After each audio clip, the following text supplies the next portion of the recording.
को देखते हैं जो एक आदमी के सामने खड़ी हुई थी, जो हमारा हीरो मिस्टर शियांग था। उनसे कहती है कि मैं इन होम मसाजर हूँ, क्या आपको मुझसे मसाज चाहिए। पहले तो शियांग उसे मसाज लेने से मना कर देता है, देन फिर वो उसे देखता है जिससे वो उसे बहुत ही ज्यादा क्यूट लगती है। वो उससे कहता है कि मसाज ही क्यों, मैं तो तुमसे कुछ और भी ले सकता हूँ। एंड ऐसा कह के उसे सोफे से पिन कर देता है एंड उसे किस करने वाला होता है, लेकिन रुआन कहती है कि मेरा काम सिर्फ मसाज देना है, अगर आपको ऐसा नहीं करना है तो मुझे यहाँ से जाने दो। मिस्टर शियांग उसे वहाँ से जाने देता है, लेकिन जैसे ही रुआन डोर के पास पहुँचती है तो डोर बंद होता है। मिस्टर शियांग पीछे से आके उसे डोर से पिन कर देता है। रुआन तो बहुत ज्यादा शॉक हो जाती है और कहती है कि प्लीज मुझे जाने दो। मिस्टर शियांग कहता है कि अगर तुम्हें इतनी जल्दी जाना था तो तुम्हें आने की जरूरत ही क्या थी। रुआन कहती है कि मेरी मदर बहुत ज्यादा बीमार है और मुझे उनके इलाज के लिए पैसों की जरूरत थी, इसीलिए मैं यहाँ पे आई थी, लेकिन आप जैसा सोच रहे हो मैं वैसा काम नहीं करती हूँ। जिसके बाद मिस्टर शियांग रुआन को वहाँ से जाने देता है। जब रुआन बाहर जाती है तभी उसे उसकी आंटी का फोन आता है। उसकी आंटी कहती है कि मैंने तुम्हें घर आने को कहा था ना, एक तो कई सालों पहले तुम्हारे फादर हमसे 5 लाख रुपए लेके भाग गए, तुम्हारी मदर भी हॉस्पिटल में एडमिट है, तो सारा कर्जा तो तुम्हें ही चुकाना होगा। अगर तुमने अपना सारा कर्जा नहीं चुकाया तो हम हॉस्पिटल में जाकर तुम्हारी मदर के पास से वो ऑक्सीजन मास्क ही हटा देंगे, तो सारी प्रॉब्लम ही खत्म हो जाएगी। रुआन कहती है कि आप ऐसा मत करो, आपको पैसों की जरूरत है, मैं आपके लिए जल्दी पैसे ले आऊंगी, लेकिन मेरी मदर को कुछ मत करना। अब रुआन के पास कोई ऑप्शन नहीं था, जिससे वो मिस्टर शियांग के पास वापस जाती है। डोर ओपन करते ही मिस्टर शियांग उससे कहता है कि तुम क्या करने आई हो। रुआन कहती है कि मुझे पैसों की जरूरत है और उसके बदले में आप जो भी कहोगे मैं वो करने के लिए तैयार हूँ। एंड ऐसा कहके वो मिस्टर शियांग को किस कर देती है, जिससे तो मिस्टर शियांग शॉक हो जाता है एंड रुआन से पूछता है कि कहीं तुम्हें इसका कोई रिग्रेट तो नहीं होगा ना। तो रुआन मना करती है। देन फिर मिस्टर शियांग उसे उठाता है एंड बेड पे ले जाता है एंड उसे किस करने लगता है। देखते ही देखते दोनों का रोमांस हो जाता है। नेक्स्ट मॉर्निंग जब रुआन उठती है तो वो बहुत ही ज्यादा एम्बैरेस होती है। मिस्टर शियांग समझ जाते हैं कि रुआन का ये फर्स्ट टाइम था, जिससे वो उससे कुछ ज्यादा क्वेश्चन करने वाले थे, लेकिन रुआन कहती है कि मुझे बस घर जाना है। मिस्टर शियांग से पूछते हैं कि तुम्हें कितने पैसों की जरूरत है। रुआन कहती है कि 3000, लेकिन मिस्टर शियांग को सही से सुनाई नहीं देता है, जिससे उन्हें लगता है कि वो 3 मिलियन मांग रही है। वो मन ही मन सोचते हैं कि ये लड़की कितनी लालची है। देन फिर वो उसे पैसे देते हैं और कहते हैं कि आज के बाद मुझे अपना फेस कभी मत दिखाना। रुआन एम्बैरेस होके अपने कपड़े लेके वहाँ से चली जाती है। जब वो जा रही होती है तो मिस्टर शियांग उसे ही देख रहा होता है। तभी मिस्टर शियांग का फ्रेंड जुविन वहाँ पे आता है, जो मिस्टर शियांग से कहता है कि फर्स्ट टाइम तुम किसी लड़की के साथ इतना क्लोज आए हो, मुझे तो लगा था कि तुम्हें लड़कियां पसंद आना ही बंद हो गई हैं। देन फिर वो उसे इनविटेशन कार्ड देता है, जहाँ पर मिस्टर शियांग को मेडिकल कॉलेज में एज ए प्रोफेसर की जॉब मिल गई होती है। मिस्टर शियांग रुआन को देखता है तो जुविन कहता है कि क्या वो लड़की तुम्हें पसंद आ गई है, तो मिस्टर शियांग इसका कोई भी आंसर नहीं देता है। दूसरी तरफ रुआन हॉस्पिटल गई होती है, जहाँ पर उसकी मदर एडमिट होती है, उनका ध्यान रख ही रही होती है। तभी उसकी आंटी एंड कजिन वैन वहाँ पे आ जाते हैं। दोनों ही रुआन से पैसे मांगने लगते हैं। रुआन के पास पैसे नहीं होते हैं, जिससे वो कहते हैं कि अगर तुमने हमें पैसे नहीं दिए तो तुम्हारी मदर को हम हॉस्पिटल से निकाल देंगे। रुआन कहती है कि प्लीज मेरी मदर को परेशान मत करो, बदले में आपको जो भी चाहिए वो मैं दे दूंगा, लेकिन वो तो मानते ही नहीं है। वैन उसकी मदर का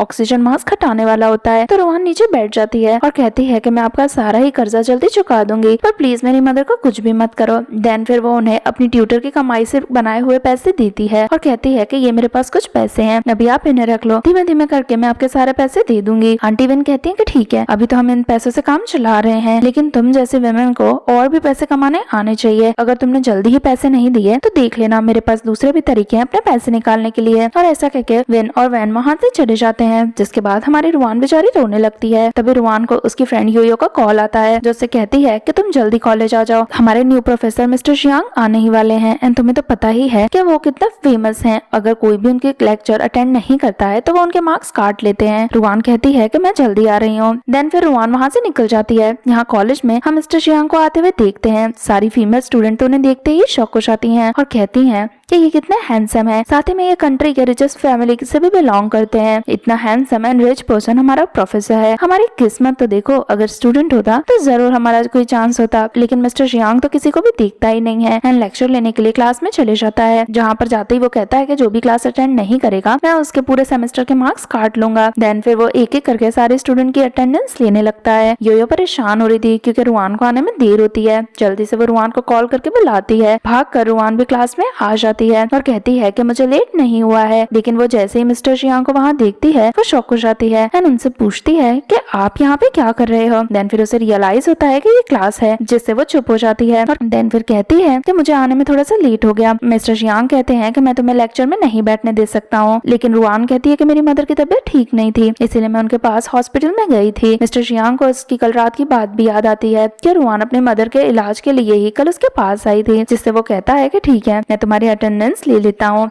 जिससे खुश होकर रुआन अपनी सीट पर बैठने जाने वाली थी, लेकिन मिस्टर जियांग कहता है कि मैंने तुम्हें बैठने की परमिशन नहीं दी है, तुम लेट आई हो तो एज अ पनिशमेंट आज तुम्हें मेरी टीचिंग असिस्टेंट बनना होगा। रुआन जिसके लिए अग्री हो जाती है। देन फिर मिस्टर जियांग उसे टेबल पे लेटने के लिए कहते हैं। एम्बेरस होके रुआन टेबल पे तो लेट जाती है। देन फिर मिस्टर जियांग सबके सामने लेक्चर स्टार्ट करते हैं एंड एनाटॉमी पढ़ाने लगते हैं, जहाँ पर वो रुआन को उसका टॉप ऊपर करने के लिए कहते हैं। जब रुआन का स्टमक दिख रहा होता है तो मिस्टर जियांग उस पे हाथ लगाते हैं एंड अलग अलग पॉइंट्स पे टच करके पूछते हैं कि तुम्हें पेन तो नहीं हो रहा है। रुआन एक जगह पे कहती है कि हाँ मुझे थोड़ा सा पेन तो हो रहा है। स्टूडेंट मिस्टर जियांग से पूछते हैं कि ऐसी जगह पेन क्यों होता है, तो मिस्टर जियांग कहते हैं कि ये इन्फ्लेमेशन की वजह से भी हो सकता है या फिर किसी ने बहुत ही इंटीमेट टाइम किसी के साथ स्पेंड किया है, जिससे सारी ही लड़कियां रुआन का मजाक उड़ाने लगती हैं और कहती हैं कि दिखने में तो रुआन बहुत ही ज्यादा इनोसेंट लगती है और देखो कितनी स्पाइसी लाइफ जी रही है, जिससे रुआन बहुत ही ज्यादा एम्बैरेस होने लगती है। मिस्टर जियांग सबसे कहता है कि तुम लोगों को शर्म आनी चाहिए, इस टाइम पर रुआन एक पेशेंट है एंड तुम लोग पेशेंट के प्रॉब्लम समझे बिना उसका मजाक उड़ा रहे हो, तुम लोग ऐसे कैसे डॉक्टर बनोगे, जिससे सब चुप हो जाते हैं। देन फिर मिस्टर जियांग रुआन को उसकी जगह पे जाने के लिए कह देते हैं। रुआन अपनी जगह पे आकर बैठ जाती है, जहाँ पर योयो उससे पूछती है कि ये सब हो क्या रहा है, मुझे पता है कि कल रात को तुम डॉम में भी वापस नहीं आई थी, तुम कहाँ थी। रुआन मिस्टर जियांग को देखने लगती है। योयो समझ जाती है कि रुआन एंड मिस्टर जियांग ने नाइट साथ में स्पेंड करी है। वो कहती है कि ऐसा कैसे हो सकता है। रुआन पानी पी रही थी तभी उसके मुंह से पानी भी गिर जाता है और मिस्टर जियांग ये सब कुछ देख जाता है। योयो तो शॉक होकर रुआन से पूछती है कि मुझे तो सारी डिटेल्स बताओ कि तुम दोनों के बीच में क्या हुआ। दोनों को बातें करते हुए देखकर मिस्टर जियांग उन्हें चौक फेंक के मारता है और रुआन से कहता है कि एक तो तुम क्लास में लेट आई हो, ऊपर से इतनी बातें कर रही हो, अगर तुम्हें लेक्चर अटेंड नहीं करने तो बाहर चली जाओ। जिससे रुआन चुप होकर लेक्चर पे ध्यान देने लगती है। कुछ टाइम बाद लेक्चर खत्म हो जाता है एंड एक एक करके सारे स्टूडेंट भी वहाँ से जाने लगते हैं। जब रुआन जा रही थी तो उसे मिस्टर जियांग रोक लेता है और उससे कहता है कि मुझे नहीं पता था कि तुम मेरी ही स्टूडेंट हो। रुआन कहती है कि मुझे भी नहीं पता था। मिस्टर जियांग कहता है कि तुम्हें सच में पैसों की जरूरत क्यों थी, तो रुआन कहती है कि मेरी मदर बहुत ज्यादा बीमार है, इसीलिए मुझे उनके इलाज के लिए पैसे चाहिए थे। जियांग कहता है कि मैंने तुम्हें कार्ड दिया तो था, जो उसमें पैसे थे क्या वो तुम्हारे लिए सफिशिएंट नहीं थे। रुआन कहती है कि नहीं, बात ये नहीं है, आपने जो मुझे पैसे दिए थे ना वो कुछ ज्यादा ही थे और मुझे इतने ज्यादा पैसों की जरूरत नहीं थी। देन फिर वो उसे उसका कार्ड वापस करती है और कहती है कि मुझे इतने पैसे नहीं चाहिए, मैंने सिर्फ आपसे 3000 रुपए मांगे थे। ये सुनकर तो मिस्टर जियांग शॉक हो जाता है, क्योंकि वो रुआन को लेकर बहुत ही ज्यादा मिसअंडरस्टैंडिंग में था और उसे लगता है कि रुआन ने उससे बहुत ज्यादा पैसे मांगे। देन फिर वो रुआन से कार्ड ले लेता है और कहता है कि तुम्हें कार्ड देने का कोई रिग्रेट तो नहीं हो रहा है ना, तो रुआन मना करती है एंड देन फिर वहाँ से चली जाती है। उसके जाने के बाद मिस्टर जियांग नोटिस करता है कि रुआन का टेडी वहीं छूट गया था, जिससे वो उसे टेडी देने के लिए बाहर जाता है। लेकिन तभी वो देखता है कि रुआन किसी की कार में बैठ के जा रही है, जो कि एक लग्जरियस कार होती है। उसकी क्लासमेट बातें करती हैं कि वैसे तो रुआन कहती है कि वो बहुत ही पुअर फैमिली से बिलोंग करती है, लेकिन फिर भी डेली डेली उसे अलग अलग कार से लोग लेने के लिए आते हैं। ये सब कुछ सुनकर मिस्टर जियांग को लगता है कि वही रुआन के बारे में गलत सोच रहा था, वो उसे ही बेवकूफ बना रही थी। देन फिर वो किसी को कॉल करके कहता है कि मेरे मेडिकल कॉलेज में से रुआन नाम के लड़की की सारी इन्फॉर्मेशन पता लगवाओ। दूसरी तरफ रुआन उस पर्सन की कार में से जब निकलती है तो पता चलता है कि रुआन उस पर्सन के बेटे को ट्यूटरिंग करवाती थी, इसीलिए वो पर्सन रोज रोज उसे लेने आता था। रुआन कहती है कि मुझे और भी ज्यादा पैसों की जरूरत है, इसलिए अगर दूसरे भी बच्चे ट्यूटरिंग के लिए मिले तो आप मुझे बता देना। वो पर्सन हाँ कहता है, वहाँ से चले जाता है। तभी वहाँ पे योयो आती है और कहती है कि तुम अभी भी बच्चों को ढूंढ रही हो जिन्हें तुम ट्यूटर करवा सको। रुआन हाँ करती है। देन फिर वो कहती है कि अब तो तुम्हें मुझे सारी ये बातें मिस्टर जियांग के बारे में बतानी होगी। तुम दोनों को मैं देखते ही समझ गई थी कि तुम दोनों डेट कर रहे हो। ऐसी बातें करते करते दोनों डॉम में पहुंच जाते हैं, जहाँ पर रुआन की आंटी सारी बात सुन लेती हैं एंड पूछती हैं कि रुआन किसे डेट कर रही है। योयो आंटी से कहती है कि तुम यहाँ पे क्यों आई हो, तुम्हें तो डॉम में आने का हक नहीं होना चाहिए एंड बाहर निकलने को कहती है। लेकिन आंटी विन तो रुआन पे गुस्सा करती हैं और कहती हैं कि इस लड़की की हिम्मत कैसे हुई हमारे पीठ पीछे किसी को डेट करने की, हम इसे बेच के पैसे कमाने वाले थे, ये तो हमारा नुकसान करवाएगी। रुआन को मार पड़ने वाली थी, इसलिए वो योयो को क्लास से बाहर निकाल देती है। योयो डरती है एंड रुआन को बचाने के लिए वहाँ से भागती है। देन फिर वो जुविन से टकरा जाती है और उससे कहती है कि मिस्टर जियांग कहाँ है, मुझे उनकी हेल्प की जरूरत है। दूसरी तरफ हम मिस्टर जियांग को देखते हैं जो क्लब में होता है, जहाँ पर उसके दोस्त लड़कियों के साथ एंजॉय कर रहे होते हैं, लेकिन जियांग को इन सब चीजों में इंटरेस्ट नहीं होता है। उसके दोस्त कहते हैं कि हमने सुना है कि कल रात को तुमने एक लड़की के साथ नाइट स्पेंड करी थी, फर्स्ट टाइम ऐसा हुआ है कि तुम्हें कोई लड़की पसंद आई है, और हमने ये भी सुना है कि वो तुम्हारी गर्लफ्रेंड है। मिस्टर जियांग कहता है कि तुम लोगों को सुनने में प्रॉब्लम हो गई होगी, मेरी कोई भी गर्लफ्रेंड नहीं है, मैं किसी को भी डेट नहीं कर रहा हूँ। लेकिन तभी वहाँ पे योयो एंड जुविन आ जाते हैं। योयो आते ही मिस्टर जियांग से कहती है कि आपकी गर्लफ्रेंड को आपकी मदद की जरूरत है, आप चलो एंड उसे बचाओ। बताओ। मिस्टर जियांग कहता है कि मेरी कोई भी गर्लफ्रेंड नहीं है, तुम किस बारे में बात कर रही हो। योयो कहती है कि मैं रुआन के बारे में बात कर रही हूँ, उसकी आंटी उसे टॉर्चर कर रही है, अगर आप नहीं चले तो उसे बहुत मारेंगी। लेकिन मिस्टर जियांग कहता है कि रुआन की लाइफ में क्या होता है इससे मुझे कोई फर्क नहीं पड़ता है, वैसे भी रोज रोज अलग अलग लग्जरियस कार से उसे लड़के लेने आते हैं, पता नहीं उसकी प्राइवेट लाइफ कैसी होगी, मुझे उसमें नहीं पड़ना है। योयो समझाने की कोशिश करती है लेकिन मिस्टर जियांग उसकी बात ही नहीं सुनता। यहाँ हम देखते हैं कि आंटी विन रुआन को मारती हैं एंड कहती हैं कि हमने तुम्हें डेटिंग करने से मना करा था ना, तुम्हें बेच के हमें पैसे मिलने वाले थे, फिर तुम्हारी हिम्मत कैसे हुई। रुआन कहती है कि मैं किसी को भी डेट नहीं कर रही हूँ। आंटी विन फिर भी उसे मारती हैं और कहती हैं कि मिस्टर जियांग तुम्हें खरीदने वाले थे, वो हमें 5 लाख रुपए देने वाले थे, और अगर तुम किसी को डेट करोगी और उन्हें पता चल गया तो वो हमें पैसे नहीं देंगे। अब रुआन मिस्टर जियांग से शादी नहीं करना चाहती थी, जिससे वो आंटी को कहती है कि मैं किसी को डेट तो नहीं कर रही हूँ, लेकिन मैंने एक लड़के के साथ नाइट स्पेंड कर ली है। ये सुन के तो आंटी विन बहुत ही ज्यादा गुस्सा होती है और कहती है कि अगर तुमने किसी के साथ नाइट स्पेंड कर ली है तो अब हमें तुम्हारे 5 लाख रुपए कौन देगा। मिस्टर जियांग ने तो तुम्हारी प्योरिटी के ही 5 लाख रुपए देने के लिए कहा था, तुम्हारी हिम्मत कैसे हुई किसी लड़के के साथ नाइट स्पेंड करने की, इसीलिए तुम कॉलेज आती हो क्या। देन फिर वैन एंड विन दोनों मिलकर उसे टॉर्चर करने लगते हैं एंड उससे पूछते हैं कि बताओ तुमने किस लड़के के साथ नाइट स्पेंड करी है। जब रुआन ये बात नहीं बताती है तो दोनों मारते मारते बाहर ले जाते हैं एंड सबके सामने बताते हैं कि रुआन ने किसी लड़के के साथ नाइट स्पेंड करी है, और जिस भी लड़के ने उसके साथ नाइट स्पेंड करी है उसे हमें 5 लाख रुपए देने होंगे। रुआन अपनी आंटी को मना करती है और कहती है कि प्लीज सबके सामने ऐसा मत करो।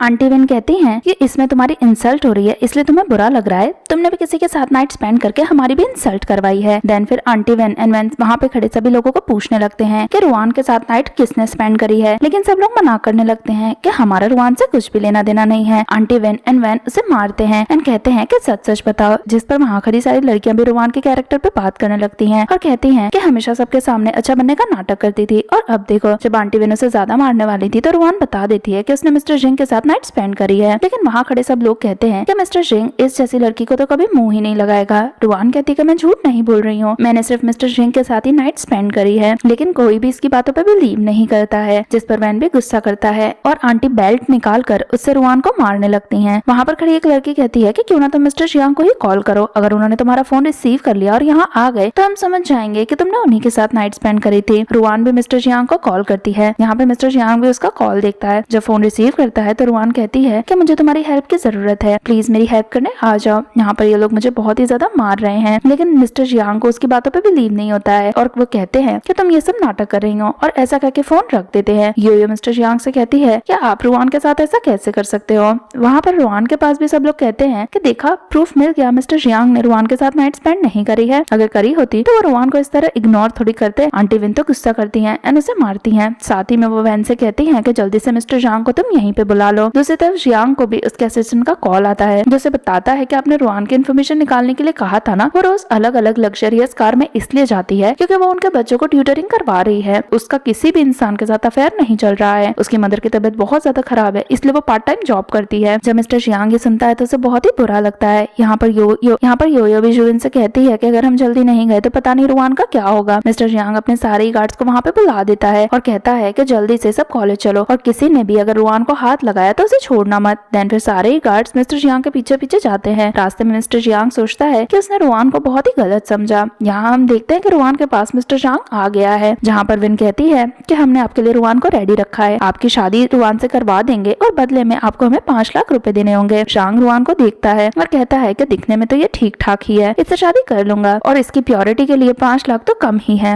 लेकिन रुआन कहती है कि मैं प्योर नहीं हूँ, मैंने एक लड़के के साथ नाइट स्पेंड कर ली है। आंटी वैन उसे मारती है और कहती है कि रुआन झूठ बोल रही है, लेकिन वहाँ पे खड़ी सारी लड़कियां कहती हैं कि रुआन झूठ नहीं बोल रही है, उसने सच में किसी लड़के के साथ नाइट स्पेंड कर ली है। मिस्टर जियांग तो गुस्सा होता है और कहता है कि इसके प्योरिटी के 5 लाख मिल रहे थे, अब अगर तुम्हें इसकी शादी मुझसे करवानी है तो सिर्फ मैं तुम्हें 50,000 दूंगा और बदले में रुआन को तुम्हें मेरे साथ भेजना होगा। आंटी तो इसके लिए भी अग्री हो जाती है। पैसे लेके वो जबरदस्ती रुआन को मिस्टर जियांग की कार में भेजने वाली होती है। रुआन चिल्लाने लगती है एंड मन ही मन सोचती है कि उसी से गलती हो गई, उसी ने गलत सोच लिया कि मिस्टर जियांग उसे बचाने आएगा। सेम टाइम पे हम देखते हैं कि मिस्टर जियांग के सारी कार्स वहाँ पे आ गई हैं एंड सभी में से अलग अलग गार्ड्स निकलते हैं एंड मिस्टर जियांग निकलते हैं जो चिल्ला कर सबको कहते हैं कि रुआन से दूर रहो। लेकिन जब वैन दूर नहीं होता है तो मिस्टर जियांग आते ही वैन को किक करके दूर भगाते हैं एंड रुआन से पूछते हैं कि तुम ठीक तो हो ना, जिस पर रुआन हाँ करती है। मिस्टर जियांग जियांग से पूछता है कि तुम कौन हो, इस लड़की की शादी मुझसे होने वाली है, तुम इसे बचाने वाले कौन होते हो। लेकिन मिस्टर जियांग सबके सामने कहता है कि रुआन मेरी है। वैन कहता है इस जैसी लड़की को आपको मुंह लगाने की जरूरत नहीं है, पता नहीं इसने किसके साथ नाइट स्पेंड करी मिली है और उसका इल्जाम आपके ऊपर लगाने की कोशिश। गुस्सा होकर मिस्टर जियांग वैन को स्लैप करता है एंड अपने गार्ड से कहता है कि माँ बेटे को अच्छे से सबक सिखाओ। देन फिर वो रुआन को उठाता है एंड उसे कहता है कि तुम मेरे साथ मेरे घर चल रही हो। आंटी विन कहती है कि इस तरह तुम रुआन को नहीं लेके जा सकते हो। मिस्टर जियांग कहता है कि किसी के भी दम नहीं है कि मुझे रोक सके और ऐसा कहकर रुआन को लेके वहाँ से चले जाता है। जिसके बाद सारे गार्ड्स मिलके आंटी विन एंड मैन को बहुत ही मारते हैं। यहाँ पर कार में मिस्टर जियांग देखता है कि रुआन के फेस में से ब्लड भी निकल रहा है, जिससे वो उसे कहता है कि आज रात को तुम कहाँ रुकोगी। वो कहती है कि मैं वापस से अपने डॉर्म रूम में चली जाऊंगी। मिस्टर जियांग कहता है कि वहाँ पे तुम्हारी आंटी भी आ सकती हैं, इसीलिए आज तुम मेरे साथ चलोगी, जिस पर रुआन अग्री हो जाती है। फिर मिस्टर जियांग रुआन के पास उसे किस करने आता है, लेकिन रुआन आके बंद कर देती है। तो मिस्टर जियांग कहता है कि मेरे साथ चलने का तुम्हें कोई फोर्स नहीं है, लेकिन मैं तुम्हें अपने पास ही रखना चाहता हूँ। एंड ऐसा कहके वो उसे घर ले आता है। देन फिर वो उसके चोट पे दवाई भी लगा के देता है और उससे कहता है कि मुझसे गलती हो गई, जब तुमने मुझे फर्स्ट टाइम फोन किया था मुझे तुम्हारा कॉल तभी रिसीव कर लेना चाहिए था। रुआन उससे कहती है कि प्रोफेसर कोई बात नहीं। मिस्टर जियांग कहता है कि मैं आपसे तुम्हारा प्रोफेसर नहीं हूँ, मैं आपसे उस कॉलेज में भी नहीं पढ़ाऊंगा एंड तुम अब से यहीं रहोगी। देन फिर वो उसे दवाई खाने के लिए देता है। दवाई बहुत ही ज्यादा कड़वी होती है, जिसे रुआन कहती है कि मुझे मेडिसिन बिल्कुल नहीं पसंद है। देन फिर मिस्टर जियांग उसे कैंडी खिलाते हैं। जब रुआन कैंडी खा रही होती है तो मिस्टर जियांग उसे किस कर लेते हैं, जिससे तो रुआन बहुत ही ज्यादा शॉक हो जाती है। देन फिर रुआन को अपना टेडी दिखाई देता है, वो उसे लेने जाती है, लेकिन मिस्टर रुआन उसे सोफे पे ही पिन कर देते हैं और कहते हैं कि इतना इजीली तुम कहीं नहीं जाओगी एंड ऐसा कहके उसे किस करने लगते हैं। देन फिर दोनों साथ में नाइट स्पेंड कर लेते हैं। नेक्स्ट मॉर्निंग रुआन उठती है तो वो मिस्टर जियांग को देख रही होती है। देन फिर वो सोचती है कि अब उसे यहाँ से चले जाना चाहिए। वो अपने कपड़े लेके वहाँ से जा ही रही होती है, तभी वहाँ पे बाइजू नाम की एक लड़की आ जाती है जो रुआन के कपड़ों पे पैर रखती है। रुआन उससे पूछती है कि आप कौन हो। बाइजू कहती है कि मैं मिस्टर जियांग की फियांसे हूँ, हमारी जल्दी ही शादी होने वाली है। रुआन तो जिससे शॉक हो जाती है। बाइजू कहती है कि तुम जैसी लड़कियों को मैं अच्छी तरह समझती हूँ, तुम एस्कॉर्ट हो जो यहाँ पर सिर्फ मिस्टर जियांग के साथ नाइट स्पेंड करने आई थी। वैसे तो एस्कॉर्ट को एक रात के कुछ हजारों रुपए ही मिलते हैं, लेकिन तुम चिंता मत करो, तो मिस्टर जियांग के साथ थी इसीलिए मैं तुम्हें लाखों रुपए भी दे सकती हूँ। लेकिन रुआन कहती है कि जैसा तुम मेरे बारे में सोच रही हो मैं वैसे बिल्कुल भी नहीं हूँ और ऐसा कहके वहाँ से जाने लगती है, लेकिन बाइजू उसे रोकती है एंड पैसे देती है। साथ ही में वो उसका बनी भी उसे देती है और कहती है कि मिस्टर जियांग को ऐसी चीप चीजें पसंद नहीं है, इसलिए आज के बाद तुम अपनी शक्ल मिस्टर जियांग के सामने कभी भी मत लेके आना, अगर मैंने देख लिया तो तुम्हारे लिए अच्छा नहीं होगा। और ऐसा कहके उसे वहाँ से भगा देती है। जिसके बाद बाइजू मिस्टर जियांग के रूम में जाती है। मिस्टर जियांग उसे कहता है कि तुम यहाँ पे क्या कर रही हो। बाइजू कहती है कि मैं तुम्हारी फियांसे हूँ, इसीलिए मैं यहाँ पे आई हूँ। मिस्टर जियांग कहता है कि मैंने तुम्हें कितनी बार बोला है तुम मेरी फियांसे नहीं हो, तुम्हारी फैमिली चाहती थी कि हमारी एंगेजमेंट हो, लेकिन हमारी एंगेजमेंट कभी नहीं हुई। बाइजू कहती है तो चिंता मत करो, तुम्हारे साथ जो लड़की थी मैंने उसे भगा दिया है, अब वैसे चीप लड़कियां तुम्हें परेशान नहीं कर पाएंगे। मिस्टर जियांग गुस्सा करके रुआन को ढूंढने के लिए जाता है, लेकिन बाइजू से हक करती है और कहती है कि देखो शादी तो मैं तुमसे ही करूंगी, उसके पहले तुम्हें जिसके भी साथ अपने टाइम स्पेंड करना है करो, लेकिन एक बार शादी हो जाए फिर तो तुम किसी के भी पास नहीं जा सकते हो। मिस्टर जियांग उसे कहता है कि मैं तुम्हें आखिरी बार बोल रहा हूँ, ना तो तुम मेरी फियांसे हो ना मैं तुमसे शादी करूंगा, और बार बार मेरे घर में आना बंद करो। एंड गुस्सा करके वहाँ से चले जाता है। दूसरी तरफ रुआन रोड पे जा रही होती है। वो अपना बनी देख के सोचती है कि उसने मिस्टर जियांग के साथ रहने के सपने ऐसे ही बना लिए थे। मिस्टर जियांग किसी बाइजू जैसी लड़की के साथ रहना ही डिजर्व करते हैं, जिनकी एक क्लास है एंड स्टैंडर्ड है। देन फिर वहाँ पे स्नोफॉल होने लगता है एंड रुआन की तबीयत खराब होती है एंड वो बेहोश हो जाती है। नेक्स्ट मॉर्निंग रुआन को हॉस्पिटल में होश आता है। तभी नर्स उसे कहती है कि तुम्हारा ब्लड शुगर लेवल कम हो गया था, इसीलिए तुम बेहोश हो गई थी। रुआन जल्दी से खड़ी होने की कोशिश करती है तो नर्स उसे रोक के कहती है कि तुम्हें आराम करना चाहिए, तुम प्रेग्नेंट हो। ये सुनकर तो रुआन शॉक हो जाती है और कहती है कि मैं इस बेबी को कैरी नहीं कर सकती हूँ, मैं तो बस अभी स्टूडेंट हूँ। डॉक्टर उस पर गुस्सा करता है और कहता है कि तुम इतनी छोटी नहीं हो, तुम अपने बॉयफ्रेंड को यहाँ पे बुला के लाओ, तुम इस तरह बेबी का कुछ नहीं कर सकती हो। रुआन कहती है कि मेरा कोई भी बॉयफ्रेंड नहीं है, इसलिए बेबी की सारी रिस्पॉन्सिबिलिटी मेरी ही है। डॉक्टर गुस्सा करता है और कहता है कि पता नहीं आजकल की लड़कियों को क्या हो गया है, एंड वहाँ से चले जाता है। उसके जाने के बाद रुआन सोचती है कि अगर मुझे बेबी को बड़े करना है तो मेरे पास बहुत सारे पैसे होने चाहिए।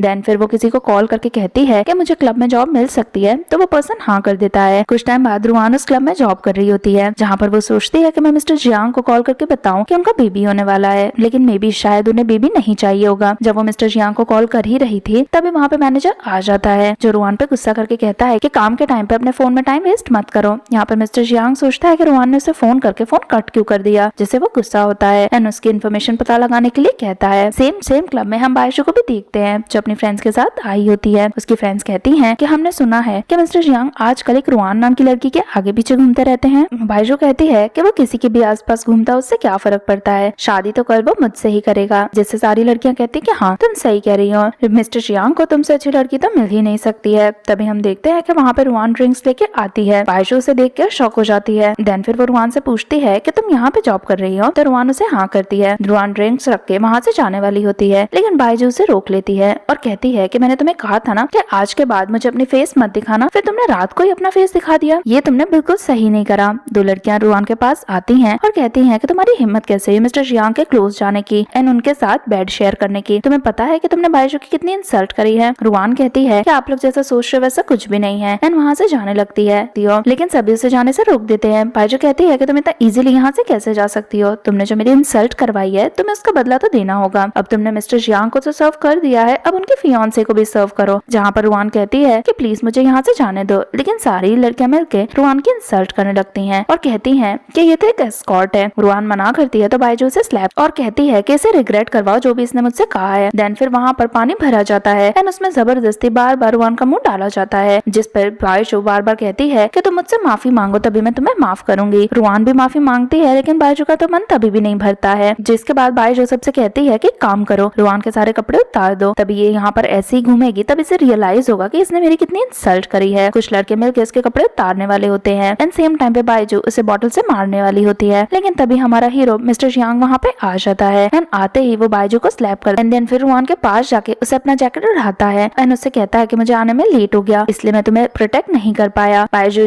मिस्टर जियांग से कहती है कि तुम्हारी हिम्मत कैसे हुई सबके सामने मुझे मारने की? मैं तुम्हारी फियांसे हूँ। मिस्टर जियांग कहता है कि तुम मेरी फियांसे नहीं हो, तुम लोगों को झूठ बोलना बंद करो और अगर बार बार तुमने मेरा नाम लिया तो देख लेना मैं तुम्हारा क्या करूंगा। वहाँ पर खड़ी सारी लड़कियां मिस्टर जियांग से माफी मांगने लगती हैं और कहती हैं कि हमसे गलती हो गई, लेकिन मिस्टर जियांग उन्हें इतना इजीली कहाँ माफ करने वाला था। वो अपने गार्ड से कह के सारी लड़कियों को जबरदस्ती ड्रिंक करवाता है, जिससे सारी लड़कियां परेशान होती हैं। देन फिर वो रुआन को उठाता है एंड जाते जाते बायजू से कहता है कि तुम्हारे ग्रैंडफादर से तो मैं बात करूंगा, अगर आज के बाद तुमने लोगों को कहा कि मैं तुम्हारा फियांसे हूँ तो तुम देख लेना तुम्हारी फैमिली का क्या होगा। एंड ऐसा कह के वो रुआन को लेके वहाँ से चले जाता है। अगले सीन में रुआन हॉस्पिटल में एडमिट होती है। तभी डॉक्टर आता है जो रुआन को देखते ही पहचान जाता है। वो कहता है ये लड़की वापस से आ गई, इसके बेबी के लिए बार बार हॉस्पिटल आना सही नहीं है। मिस्टर जियांग को रियलाइज होता है कि रुआन तो प्रेग्नेंट है, जिससे तो वो शॉक हो जाता है। तभी रुआन को होश आता है। वो उससे पूछता है कि तुम ठीक तो हो ना? वो हाँ करती है। मिस्टर जियांग कहता है कि तुमने मुझे क्यों नहीं बताया कि तुम प्रेग्नेंट हो? रुआन कहती है कि मैं इस बेबी को बड़ा नहीं कर सकती थी, इसीलिए तुम्हें बताना मुझे सही नहीं लगा। बेबी को बड़े करने के लिए पैसे चाहिए जो मेरे पास नहीं है। मिस्टर जियांग कहता है कि मेरे पास पैसे हैं, मैं तुम्हें एंड मेरे बेबी दोनों को ही सपोर्ट करूंगा, इसीलिए तुम्हें इस बेबी को हमारे पास ही रखना होगा। तभी वहाँ पर मिस्टर जियांग की मदर वानली आ जाती है, जो आते ही मिस्टर जियांग से कहती है कि क्या ये वही लड़की है जिसके साथ तुमने नाइट स्पेंड करी है? मिस्टर जियांग हाँ करता है। वानली गुस्से में रुआन के पास जाती है।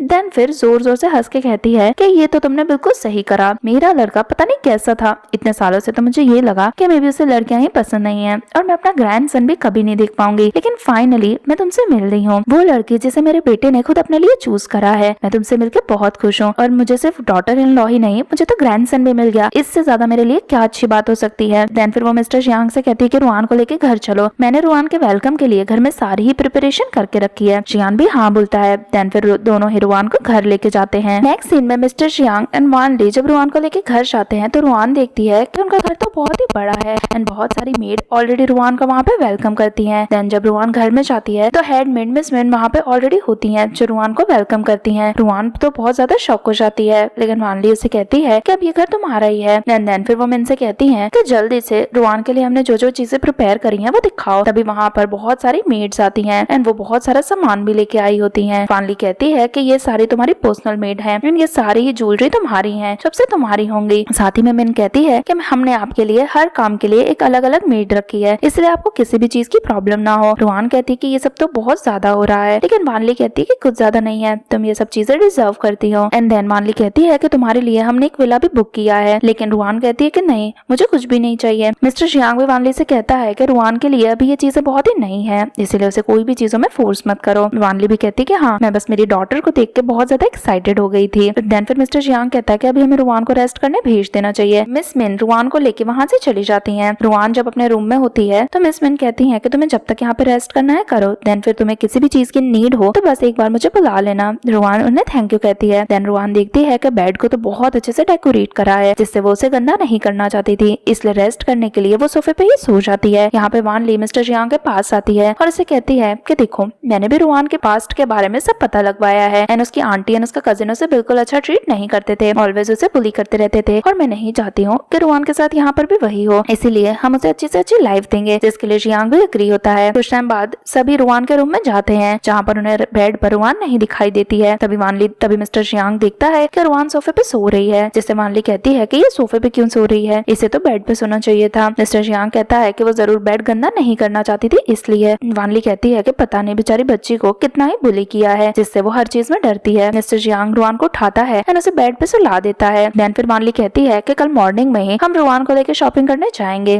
उसके पास अच्छे कपड़े भी नहीं है, पता नहीं इतने दिन से सर्वाइव कैसे कर पा रही थी, जिसके लिए जियांग भी एग्री होता है। Next day वानली and mister Jiang Ruan को लेके मॉल में आते हैं। रुआन कहती है कि मॉल में कोई देख क्यों नहीं रहा है, तो वानली कहती है कि तुम्हारे लिए आज हमने मॉल बंद रखा है, यहाँ पे सिर्फ तुम ही शॉपिंग करने वाली हो। देन फिर वो उसे सबसे पहले स्टोर में लेके जाती है जहाँ पे सेल्स वुमन बताती है कि यहाँ पे अलग अलग शूज मिलते हैं। मिस वानली वहाँ के सारे शूज मंगा लेती हैं एंड सारे के सारे शूज रुआन के लिए खरीद लेती हैं। रुआन मना करती है लेकिन मिस वानली उसकी बात कौन सी मानने वाली थी। देन फिर वो उसके लिए कपड़े लेने जाती हैं। रुआन अलग अलग कपड़े ट्राई करती है, वहाँ के भी सारे ही कपड़े मिस वानली खरीद लेती हैं। जिसके बाद वानली रुआन को लेकर पर्स के शॉप में जाती है और कहती है कि तुम्हारे लिए हम सारे अच्छे पर्स भी खरीद रहे हैं। रुआन कहती है कि मुझे इतने सारी चीजों की जरूरत नहीं है, लेकिन वानली कहती है कि तुम अब हमारे घर की डॉटर इन लॉ बनने वाली हो, ऑब्वियसली तुम्हें इन सब चीजों की जरूरत होगी, तुम्हें सारी चीजें सबसे बेस्ट मिलनी चाहिए। रुआन कहती है कि सच में मुझे इन सब चीजों की जरूरत नहीं है, लेकिन वानली कहती है कि जरूरत ना होते हुए भी मैं तुम्हें ये सब देना चाहती हूँ। देन फिर वो मिस्टर जियांग से कहती है कि हमारे सोसाइटी का गाला आने वाला है, मैं चाहती हूँ कि तुम उस गाला में रुआन को लेके जाओ। मिस्टर जियांग भी जिस पे अग्री होता है। कुछ टाइम बाद गाला का डे आता है जहाँ पर मिस्टर जियांग रुआन को लेके जाता है। रुआन बहुत ही ज्यादा नर्वस होती है, तो मिस्टर जियांग कहता है कि तुम्हें नर्वस होने की जरूरत नहीं है, तुम बस मेरे पास रहना। तो रुआन भी एग्री करती है। जब दोनों रेड कार्पेट पे उतरते हैं तो सारे ही रिपोर्टर्स दोनों की फोटोज खींचने लगते हैं, लेकिन मिस्टर जियांग तो रुआन को बहुत ही ज्यादा प्रोटेक्ट कर रहा था। एंड देन फिर वो सबके सामने उसके हाथ पे किस भी करता है एंड उसे अंदर लेके जाने लगता है। रिपोर्टर्स के बीच में हम बायजू को भी देखते हैं जो दोनों को साथ में देख के बहुत ही ज्यादा जेलस फील करती है और सोचती है कि मिस्टर जियांग के साथ उस टाइम पे मुझे होना चाहिए था। एंड देन फिर वो रुआन की लाइफ पर बात करने का डिसाइड करती है। यहाँ पर सभी गाला में एंजॉय कर रहे होते हैं जहाँ पर रुआन स्वीट्स देख के खुश हो जाती है। मिस्टर जियांग कहता है कि तुम्हें जितनी स्वीट्स खानी है तुम यहाँ खा सकती हो। तभी वहाँ पर एक आइडल आता है जिसे देख कर रुआन तो शॉक हो जाती है एंड उसका ऑटोग्राफ लेने जाती है। मिस्टर जियांग उसे रोकता है तो रुआन कहती है कि वो मेरा फेवरेट आइडल है, आपको पता है वो कितना फेमस है, प्लीज मुझे उसका ऑटोग्राफ लेने दो, वो कितना हैंडसम है, और ऐसा कहकर वहाँ से चली जाती है। मिस्टर जियांग तो जिससे बहुत ही ज्यादा जेलस फील करता है। यहाँ पर रुआन अपने आइडल का ऑटोग्राफ लेती है, जिसके बाद वो नोटिस करती है कि आइडल को कुछ पीने का मन हो रहा है, जिससे वो कहती है कि आपको जो भी चाहिए आप मुझे बता दीजिए, मैं आपके लिए ले आती हूँ। आइडल कहता है कि कुछ भी ले आना, बस किसी भी चीज में मैंगो हो मत लाना, मुझे मैंगो से एलर्जी है। रुआन अग्री करती है, वहाँ से जाती है। तभी बायजू जूस चेंज कर देती है एंड ऑरेंज की जगह मैंगो जूस रख देती है। रुआन आती है एंड गलती से वो मैंगो जूस ही ले जाती है। आइडल जब वो जूस पीता है तो उसे एलर्जिक रिएक्शन होने लगता है। रुआन जूस चेक करती है तो उसे पता चलता है कि ये तो मैंगो जूस है, जिससे तो वो कंफ्यूज हो जाती है क्योंकि उसे अच्छे से याद था कि वो ऑरेंज जूस लेके आई थी। तभी वहाँ पर मैनेजर भी उस पर गुस्सा करने लगता है और कहता है कि अगर तुमसे काम नहीं हो रहा था तो तुम्हें करने की क्या जरूरत थी। रुआन कहती है कि जरूर कोई मिसअंडरस्टैंडिंग हुई होगी, लेकिन पीछे से बायजू आके कहती है कि कोई मिसअंडरस्टैंडिंग नहीं है, तुमने आज का इवेंट खराब करने का सोचा होगा, तुम जियांग को डिजर्व ही नहीं करती हो, इसीलिए तुमने उसकी लाइफ एंड उसका नाम खराब करने के बारे में सोचा, तुम्हारी वजह से आइडल को एलर्जिक रिएक्शन हो गया है, अब तुम इसकी रिस्पॉन्सिबिलिटी कैसे लोगी। तभी पीछे से मिस्टर जियांग के आने की आवाज आती है तो वहाँ से बायजू भाग जाती है। मिस्टर जियांग आते ही रुआन से पूछता है कि क्या हुआ। रुआन उसे सारी बातें बता देती है एंड फिर कहती है कि मे बी मुझसे ही गलती होगी, मैं ही शायद ऑरेंज की जगह मैंगो जूस ले आई होंगी। मिस्टर जियांग कहता है कि तुम्हें इन सब चीजों की चिंता करने की जरूरत नहीं है, मैं सब हैंडल कर लूंगा। लेकिन वहाँ पर आज भी किसी सिंगर की जरूरत थी एंड कोई भी सिंगर अवेलेबल नहीं था। रुआन कहती है कि मुझे सिंगिंग आती है, अगर परमिशन दी जाए तो मैं यहाँ पे सिंगिंग कर सकती हूँ। मैनेजर जिसके लिए मना करता है, लेकिन मिस्टर जियांग कहता है कि मुझे रुआन पे पूरा भरोसा है कि वो अच्छी सिंगिंग कर सकती है। कुछ टाइम बाद हम देखते हैं कि स्टेज पे सिंगिंग का टाइम आता है जहाँ पे रुआन ही सिंगिंग करती है एंड उसकी सिंगिंग से सभी लोग बहुत ही ज्यादा इम्प्रेस हो जाते हैं। उसकी सिंगिंग खत्म होने के बाद मिस्टर जियांग उसके पास जाता है जहाँ पर सबके सामने वो रुआन की तारीफ करता है। देन फिर वो सबको अनाउंस करता है कि रुआन एंड मैं जल्दी शादी करने वाले हैं एंड रुआन हमारे घर की मिस्ट्रेस बनने वाली है, जिससे तो सभी उसे कांग्रेचुलेट करने लगते हैं। जब बायजू ये बात सुनती है तो उसे बहुत ही बुरा लगता है और उसे समझ आता है कि उसका आज का प्लान भी पूरा ही फ्लॉप हो गया है। अगले सीन में जब रुआन एंड मिस्टर जियांग घर जाते हैं तो वानली ऑलरेडी उनका वहाँ पे वेट कर रही थी। रुआन को अपसेट देख के वानली कहती है कि आज गाला में जो भी हुआ उसमें तुम्हारी कोई गलती नहीं है, कभी कभी ऐसी मिस्टेक सबसे हो जाती हैं, इसके लिए तुम्हें इतना नाराज होने की जरूरत नहीं है। रुआन अभी भी अपसेट थी, जिससे वानली मिस्टर जियांग से कहती है कि तुम्हें रुआन का ध्यान रखना होगा एंड उसे खुश करना होगा। मिस्टर जियांग रुआन को उठाकर अपने गोद में बैठाता है एंड उससे कहता है कि तुम हील पहन के थक गई होगी, मुझे तुम्हारी हील्स उतारने दो। देन फिर वो उसके शूज उतारता है एंड उसे कहता है कि तुम चिंता मत करो, मुझे पता है कि तुम अपसेट हो। रुआन कहती है कि मेरी वजह से आपकी फैमिली का नाम खराब होगा, सबसे ज्यादा तो मुझे इस बात का बुरा लग रहा है। मिस्टर जियांग कहता है कि कोई भी ऐसा नहीं है जो मेरी फैमिली का नाम खराब कर सकता है, तुम बिल्कुल चिंता मत करो एंड तुम मेरी होने वाली वाइफ हो, इसीलिए मेरा काम है तुम्हें प्रोटेक्ट करना। ऐसा कह के वो उसे किस करने वाला होता है, लेकिन तभी मिस्टर जियांग को कॉल आता है जिससे रुआन उसका फोन उठाती है। मिस्टर जियांग बात करता है जहाँ पता चलता है कि किसी बिजनेस ट्रिप की वजह से मिस्टर जियांग को कल ही आउट ऑफ कंट्री जाना होगा।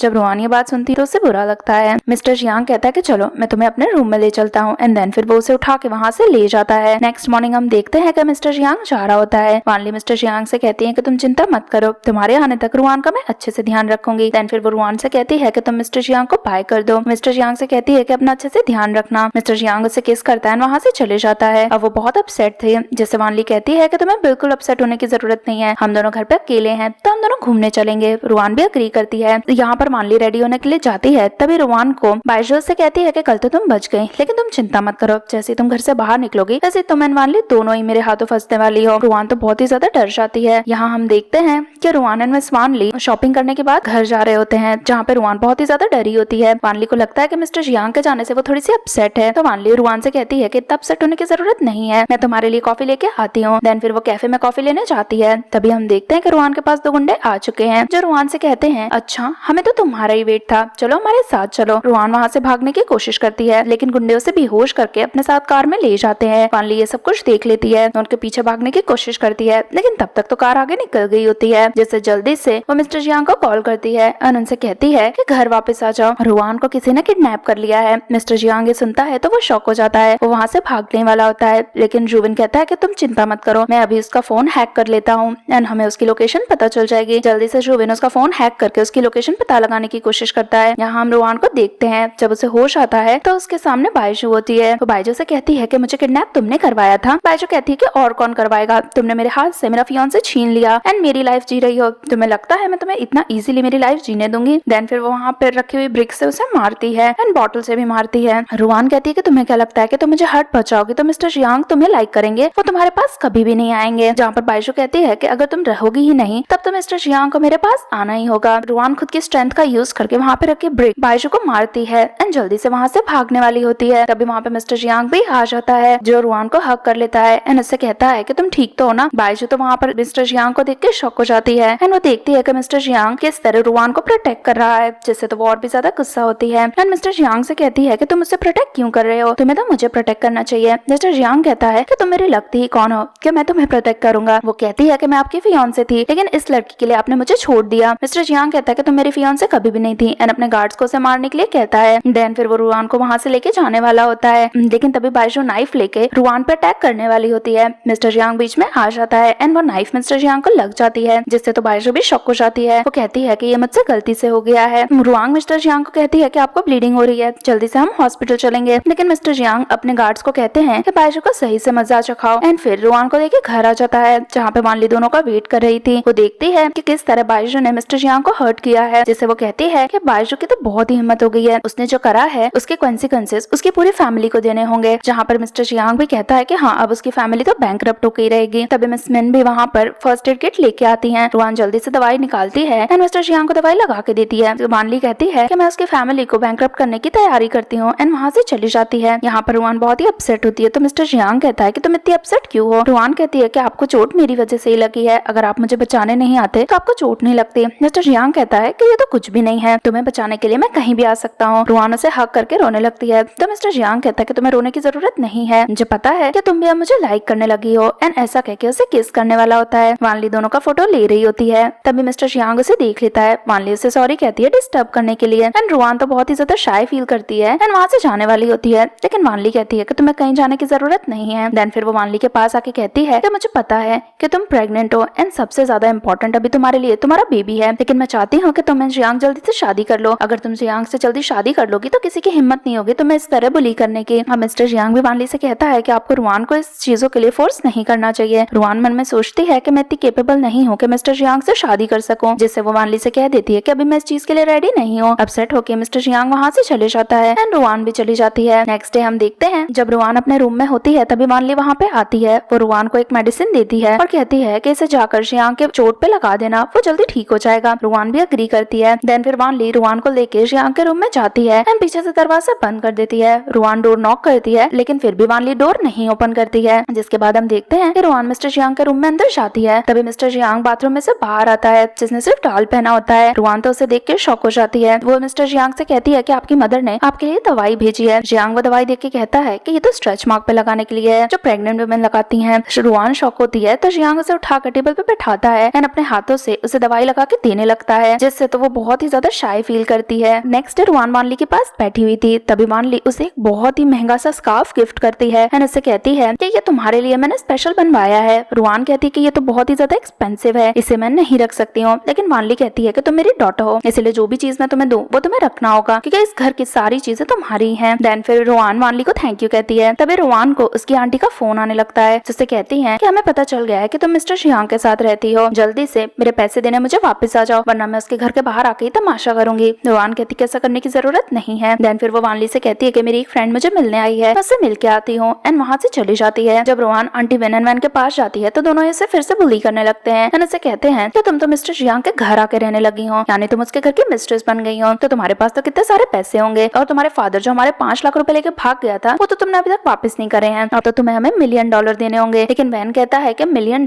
तो मिस्टर जियांग के लिए चुटकियों की बात होगी, इनसे तो तुम 5 मिलियन मांगो। विन भी कहती है कि हाँ हमें 5 मिलियन दो। रुआन कहती है कि इतने पैसे मैं कहाँ से लाऊं, मिस्टर जियांग के पैसे उनके खुद के हैं, मैं उनसे पैसे थोड़ी ना मांग सकती हूँ। विन गुस्सा करती है और कहती है कि अगर तुमने पैसे नहीं मांगे तो तुम देख लेना मैं तुम्हारा क्या करती हूँ। एंड देन फिर उसे पास ही के रेस्टोरेंट में ले जाती है जहाँ पर वो देखती है कि रुआन ने कितना ही एक्सपेंसिव स्कार्फ पहना है। वैन कहता है कि स्कार्फ की कीमत 20,000 रुपए है, जिससे तो विन शॉक हो जाती है और कहती है कि इससे तो हमारा घर का खर्चा निकल जाएगा। स्कार्फ ले लेती है। रुआन मांगने की कोशिश करती है तो विन उसे स्लैप करती है और कहती है कि अगर तुमने अभी के अभी जियांग फैमिली से पैसे नहीं मांगे तो तुम देख लेना मैं जियांग फैमिली का नाम सब जगह खराब कर दूंगी। एंड वहाँ पे बैठ के तमाशा करने लगती है। रुआन उसे रोकने की कोशिश करती है लेकिन फिर भी विन कौन सा रुकने वाली थी। सेम टाइम पे वहाँ पे वान ली आ जाती है जो कहती है जैसे जो भी तमाशा करना है करो, किसी को भी यहाँ पैसे नहीं मिलने वाले हैं। देन फिर वो विन से स्कार्फ छीन लेती है एंड रुआन को पहना देती है। विन तो उसे पहचान जाता है और कहता है कि ये मिस्टर जियांग की मदर है, जहाँ पर विन कहती है कि अगर तुम मिस्टर जियांग की मदर हो फिर तो तुम्हें हमें पैसे देने चाहिए, उसने रुआन को प्रेग्नेंट किया है और शादी भी नहीं करी, तुम्हारा बेटा तो बहुत ही ज्यादा बुरा है। रुआन कहती है कि इसमें जियांग की कोई भी गलती नहीं है, आप उनके बारे में प्लीज ऐसा मत बोलो। वान ली कहती है कि अगर इन्हें पैसे चाहिए तो मैं इसे पैसे दूंगी, लेकिन उसके पहले तुम लोगों को भी मेरा कुछ काम करना होगा। तुम्हें 5 मिलियन चाहिए ना, मैं तुम्हें 10 मिलियन देने के लिए तैयार हूँ, लेकिन उसके लिए विन को मेरे सामने नील डाउन करना होगा। विन कहती है कि मैं तो किसी के सामने नील डाउन नहीं करूंगी, लेकिन वैन तो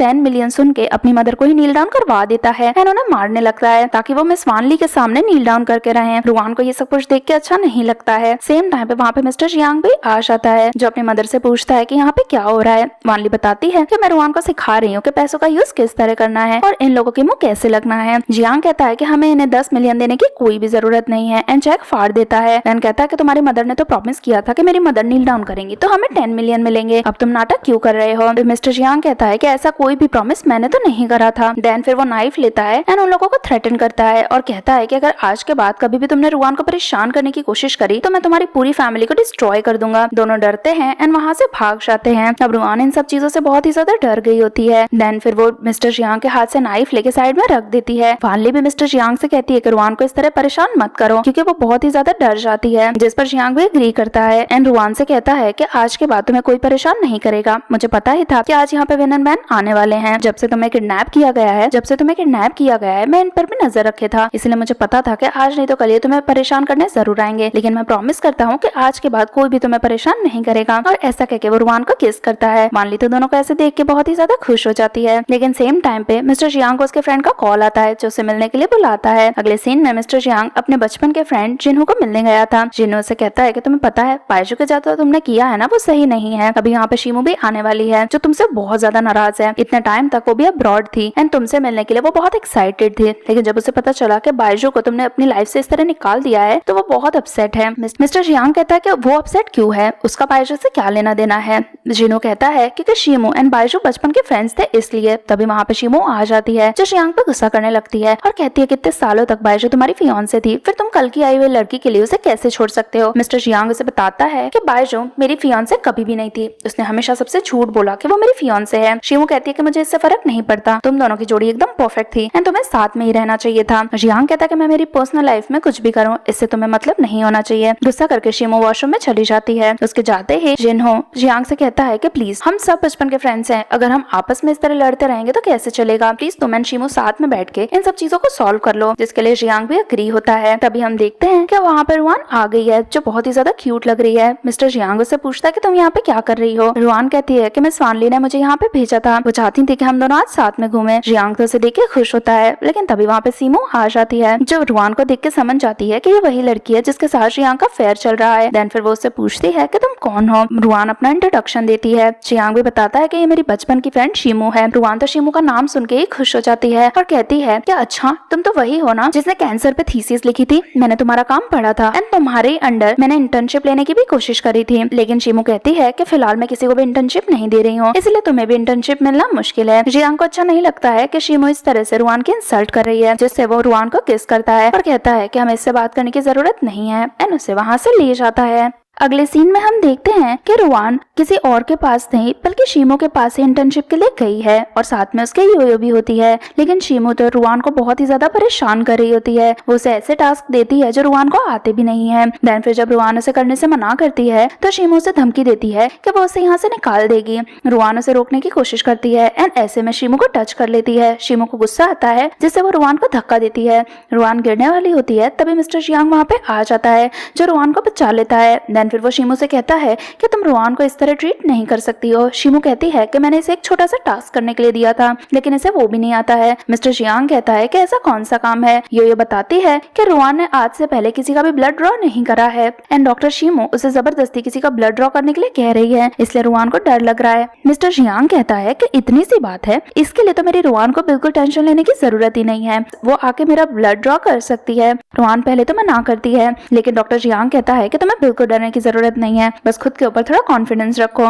रुआन भी डॉक्टर जियांग की बात मानकर उनका ब्लड ड्रॉ करती है जो एकदम सक्सेसफुल हो जाता है, जिससे तो शिमू इंसल्टेड फील करती है एंड फिर वहां से चली जाती है। अब इसी तरह कुछ दिन हो गए थे। रुआन एक पेशेंट को चेक करने जाती है। उस पेशेंट का नाम वान होता है जो रुआन से कहता है कि मैं तो आपको गाला में मिला था जहाँ पे आपने सिंगिंग भी करी थी, मुझे तो आपकी सिंगिंग बहुत अच्छी लगी थी। रुआन तो खुश हो जाती है एंड वान से कहती है कि आप इतने ज्यादा बीमार तो नहीं हो कि आपको हॉस्पिटल में रहना पड़े। वान कहता है कि मेरी फैमिली बहुत ही बड़ी बिजनेस फैमिली है एंड अगर मैं घर गया तो मेरे बड़े भाई है ना, वो मुझसे बहुत सारा काम करवाएंगे, इसीलिए मुझे घर बिल्कुल नहीं जाना है। देन फिर वो रुआन से कहता है कि आप मुझे बहुत अच्छी लगती हो, इसलिए जब तक आप इसी हॉस्पिटल में काम करोगी मैं यहीं रहूंगा। रुआन तो उसकी ऐसी बातों से कंफ्यूज होती है। तभी वहाँ पे जियांग आ जाता है एंड रुआन से कहता है कि वान के इतना ज्यादा क्लोज जाने की जरूरत नहीं है, वो अच्छा नहीं है एंड वो तुम्हें बार बार परेशान करेगा। रुआन भी उसकी बात पे एग्री करती है एंड वहाँ से चली जाती है।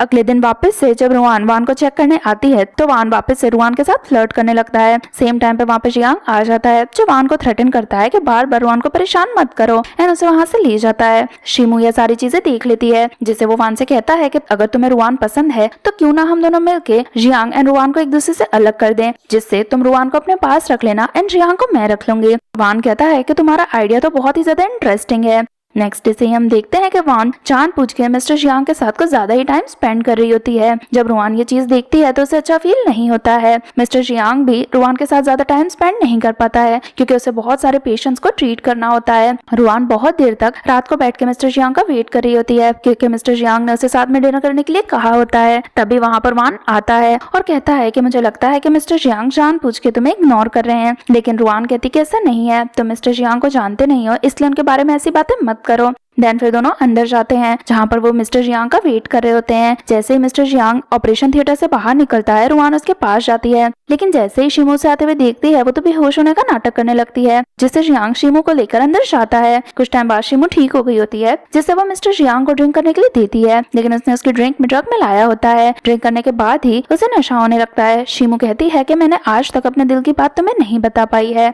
दरअसल में बात ये है, लेकिन वो कुछ कह पाए उसके पहले ही जियांग भी होश होने लगता है। शिमू उसके पास आ जाती है एंड ये सारी चीजें रुआन देख लेती है। वान भी उसके पीछे आता है एंड रुआन से कहता है कि देखा, तुम जिस पे ट्रस्ट करती थी वो रियल में ट्रस्ट के लायक नहीं है। रुआन अपसेट होती है एंड वहाँ से भाग जाती है। तभी वान भी शिमू के पास आता है। शिमू कहती है कि देखा, हम दोनों का प्लान काम कर गया। वान कहता है कि ये प्लान मेरा कभी भी नहीं था। तभी हम देखते हैं कि मिस्टर जियांग भी होश में होता है। वो शिमू का गला दबाता है एंड उससे कहता है कि तुम्हारी हिम्मत कैसे हुई मेरे पानी में ड्रग मिलाने की। वो कहती है कि मैं तुम्हें लाइक करती थी, पहले बायजू तुम्हारे पीछे थी, लेकिन जब मुझे पता चला कि तुम बायजू को लाइक नहीं करते हो तो मैंने सोचा कि ये मेरा मौका मौका है, लेकिन तुम रुआन को ले आए। मिस्टर जियांग कहता है कि रुआन मेरी होने वाली वाइफ है, आज के बाद तुम कभी मेरे सामने मत आना, वरना बाइजू की फैमिली का जो हाल हुआ है वही तुम्हारा होगा। एंड धक्के मार के उसे वहां से जाने को कहता है। तभी वहां पर रुआन आ जाती है, जो जियांग से कहती कि मैं तुम्हारे लिए मेडिसिन लेके आई हूँ, मुझे पता है कि शीमो ने तुम्हारे पानी में ड्रग मिलाया था। जियांग कहता है कि तुम्हें ऐसा कैसे पता चला। रुआन कहती कि ऑब्वियसली अगर उसने ड्रग नहीं मिलाया होता तो तुम कभी शीमो को किस ही नहीं करते।